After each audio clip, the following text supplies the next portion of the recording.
ಭಾರತ ಮಾತೆಯ ಸಜ್ಜನರೇ ಅಂತರಂಗದ ಕಣ್ಣು ತೆರೆ.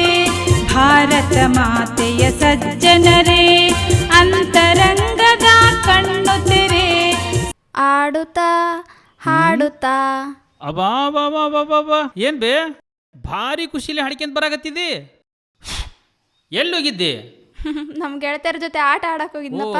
ಆಟ ಆಡಕ್ ಹೋಗಿದ್ದೆ. ಇಲ್ಲಿ ಕೆಲಸ ಮಾಡಕ್ ಯಾರೇನ್ ಸತ್ತೋದ್ ನಿಮ್ಮ ಮಗು ಬರ್ತಾಳನೆ. ಎಲ್ರಿಗೂ ನಮಸ್ಕಾರ. ನನ್ನ ಹೆಸರು ಜಮೀರ್ ಇತ್ತಿ ಅಂತ. ಈ ಒಂದು ಚಿತ್ರದಲ್ಲಿ ನಾನು ಪೋಷಕ ನಟನಾಗಿ ಕೆಲಸ ಮಾಡ್ತಾಯಿದ್ದೀನಿ. ಒಂದು ಅದ್ಭುತವಾಗಿರುವಂಥ ಒಂದು ಚಿತ್ರ ಇದನ್ನು ಅಂತ ನಾವು ಹೇಳ್ಬೋದಾಗುತ್ತೆ. ಮಗಳಿಗೆ ಏನೂ ಆಗಿಲ್ಲ. ಹೆಂಡತಿ ಸತ್ ಮೇಲೆ ಮಗಳು ಸಾಕದ ದೊಡ್ಡ ಸವಾಲಾಗಿತ್ತು. ಹಂಗಂತೇಳಿ ಎರಡನೇ ಮದುವೆ ಮಾಡ್ಕೊಂಡೆ. ಆಕಿ ನನ್ನ ಮಗಳಿಗೆ ತಾಯಿ ಆಗ್ಲಿಲ್ಲಪ್ಪ, ಮಲ್ತಾಯಿ ಆದ್ಲು. ಆಕಿ ಬಂದು ನನ್ನ ಮಗಳ ಜೀವನ ನರಕ ನರಕ ಮಾಡ್ಯಾಳಪ್ಪ. ನಾನು ಸುಖವಾಗಿಲ್ಲ, ನನ್ನ ಮಗಳು ಸುಖವಾಗಿಲ್ಲ.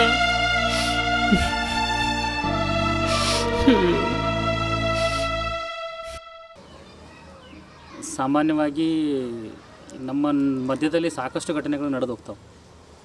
ಆ ಎಲ್ಲ ಘಟನೆಗಳನ್ನು ತೆರೆಗೆ ತರಬೇಕು ಅನ್ನುವಂಥದ್ದು ನಮ್ಮ ಈ ಚಿತ್ರದ ನಿರ್ದೇಶಕರಾಗಿರುವಂತಹ ದೇವರಾಜರ ಒಂದು ಆಶೆ ಆಗಿತ್ತು.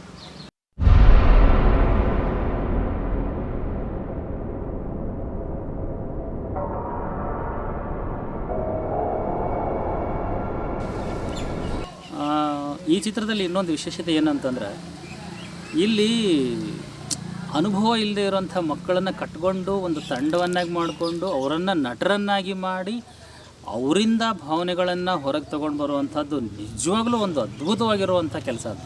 ಈಗ ಕಟ್ಟಿ ಮೇಲೆ ಕುಂತಿದ್ನಲ್ಲ ಸ್ವಾಮಿ, ಅವನ್ನ ನೋಡಿದ್ಯಾ? ಹಾಂ, ನೋಡಿದೆ.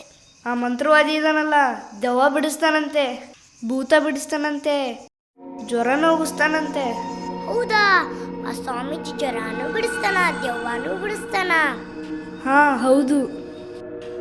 ಹೌದಾ? ಅಷ್ಟು ಶಕ್ತಿ ಇದೆಯಾ ಅವನ ಹತ್ರ? ಸುಲಭ ಅಲ್ಲ. ಮಕ್ಕಳಿಂದ ನಾವು ಒಂದು ನಟನೆ ಮಾಡಿಸ್ತೀವಿ ಅಂತಂದ್ರೆ ಅಷ್ಟು ಸುಲಭ ಅಲ್ಲ. ಆದರೆ ಈ ಒಂದು ಕೆಲಸದೊಳಗಡೆ ದೇವರಾಜ್ ಅವರು ನಿಜವಾಗ್ಲೂ ಗೆದ್ದಾರಂತಲೇ ಹೇಳ್ಬೋದು. ಈ ಚಲನಚಿತ್ರ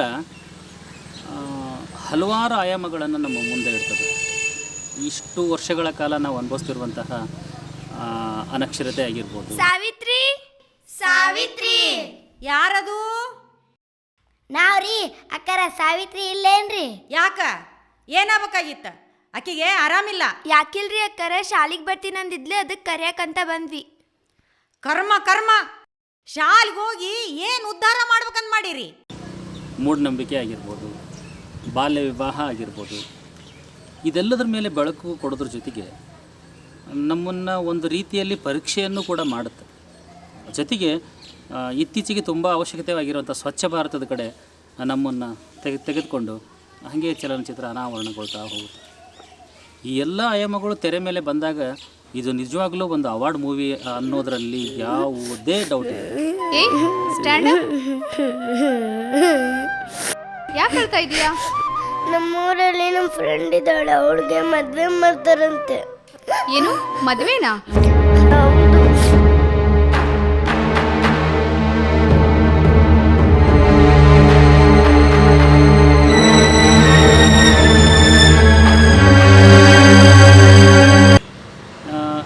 ಈ ಚಲನಚಿತ್ರದಲ್ಲಿ ಒಟ್ಟು 4 ಹಾಡಿದವು.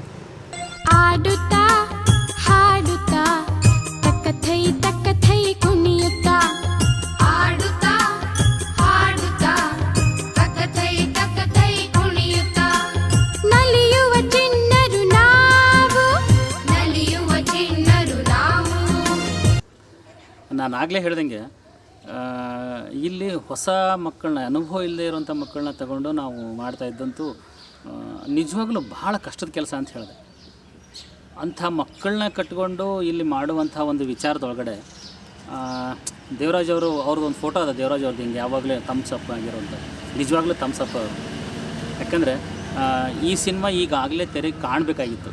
ಕೆಲವು ತಾಂತ್ರಿಕ ಕಾರಣಗಳಿಂದ ಸ್ವಲ್ಪ ಲೇಟ್ ಆಯಿತು. ಆದ್ರೂ ಲೇಟ್ ಆದ್ರೂ ಒಳ್ಳೆ ಲೇಟೆಸ್ಟ್ ಆಗಿರುವಂತಹ ಒಂದು ವಿಭಿನ್ನವಾಗಿರುವಂಥ ಪ್ರಯತ್ನವನ್ನು ಹೊರಗೆ ತೊಗೊಂಡು ಬರ್ತಾಯಿದ್ದಾರೆ. ಇಲ್ಲಿ ಶೀಘ್ರದಲ್ಲೇ ಅದು ಈಗ ಸೆನ್ಸಾರಿಗೆ ಹೋಗ್ತಾ ಇದೆ. ಸೆನ್ಸಾರಿಗೆ ಹೋಗಿ ಬಂದ ತಕ್ಷಣ ತೆರೆಗೆ ಬರುತ್ತೆ. ನೀವೆಲ್ಲರೂ ಅವ್ರನ್ನ ಹರಸ್ರಿ. ದೇವರಾಜ ತಂಡವನ್ನು, ಎಲ್ಲ ಈ ಚಲನಚಿತ್ರ ತಂಡವನ್ನು, ಈ ಚಲನಚಿತ್ರವನ್ನು ಗೆಲ್ಲಿಸ್ರಿ ಅಂತ ಹೇಳಿ ನಾನು ವಿನಂತಿಯನ್ನು ಮಾಡ್ಕೊಳ್ತೀನಿ.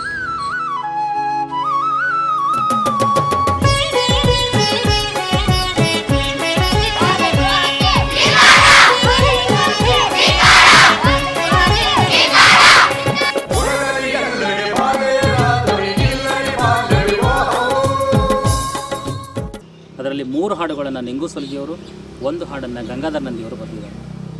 ಅದ್ಭುತವಾಗಿರುವ ಒಳ್ಳೆಯ ಇಂಪಾಗಿರುವಂಥ ಹಾಡುಗಳು, ಜನರ ಮನಸ್ಸನ್ನು ತಟ್ಟುವಂಥ ಹಾಡುಗಳು ಇವುಗಳು ಆಗಿದ್ದಾವೆ. ಒಂದು ಚಿತ್ರದಲ್ಲಿ ಇನ್ನೂ ಒಂದು ವಿಶೇಷತೆ ಏನಪ್ಪ ಅಂತಂದ್ರೆ, ಗಂಭೀರವಾಗಿ ಚಲನಚಿತ್ರ ಹೋಗ್ತಾ ಇದೆ ಅಂದ್ಕೊಂಡ್ರೂ ಕೂಡ ಮಧ್ಯದಲ್ಲಿ ಅತ್ಯುತ್ತಮವಾಗಿರುವಂಥ ಹಾಸ್ಯನೂ ಕೂಡ ಅದು ಕೂಡ ಹಾಸ್ಯ ಇಷ್ಟು ಚೆನ್ನಾಗಿದೆ ಅಂತಂದ್ರೆ, ನಾವು ನಿಜ ಜೀವನದಲ್ಲಿ ನಾವು ಮಾತಾಡ್ತೀವಲ್ಲ ಆ ಒಂದು ಹಾಸ್ಯ, ನವಿರಾಗಿರುವಂಥ ಹಾಸ್ಯ ಈ ಒಂದು ಚಲನಚಿತ್ರದಲ್ಲಿ ಕಂಡು ಬರ್ತದೆ. ಒಟ್ಟಾರೆಯಾಗಿ ಹಾಡುಗಳು, ಹಾಸ್ಯ, ವಿಷಯ, ಚೌಕಟ್ಟು ಅದ್ಭುತವಾಗಿದೆ. ಹಾಗಾಗಿ ಈ ಚಿತ್ರ ಗೆದ್ದೇ ಗೆಲ್ಲುತ್ತೆ.